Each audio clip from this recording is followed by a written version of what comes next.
প্রত্যেকটা যুগে তিনি এসেছেন, সত্যত্রেতা দাপরে তিনি এসেছেন, বিভিন্ন যুগে অস্ত্র ধারণ করেছেন বাবা।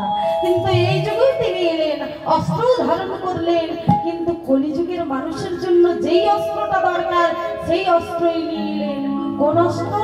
না প্রেম অস্ত্র। কোন প্রেম অস্ত্র গো? না এই মহামন্ত্র নাম। প্রত্যেকটা যুগে কত কষ্ট করে ভগবানকে লাভ করতে হয়েছে, কিন্তু কলিযুগের মানুষের অল্প আয়ু দেখে ভগবান কৃষ্ণচন্দ্র আমার তারও একটা সহজ উপায় করে দিলেন। মাগো, যে অনর্পিত প্রেম তিনি 3টি বছর ধরে গোপনে রেখেছিলেন, সেই অনর্পিত প্রেম কলির জীবের দাঁড়িয়ে দাঁড়িয়ে প্রচার করেছে। কত দয়াল হরি দাঁড়িয়ে দাঁড়িয়ে গিয়ে বলেছে, হে কলির দাদাহতজি, তোমরা একবার বদনে কৃষ্ণ নাম বলো, একবার হরি নাম বলো।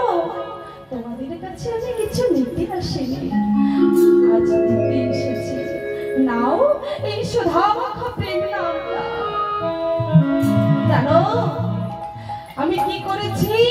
রাম আদি অবতারে ক্রোধে নানা অস্ত্র ধরে অসুরে করেছি সংহার।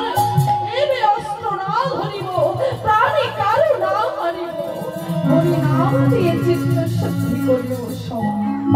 নিতাই গৌর প্রেমানন্দে হরি হরি বল, হরি বল। ভালো এই যুগে তাই তিনি বাবা এত কষ্ট করে হরি নাম মন্ত্র প্রচার করেছেন বাবা।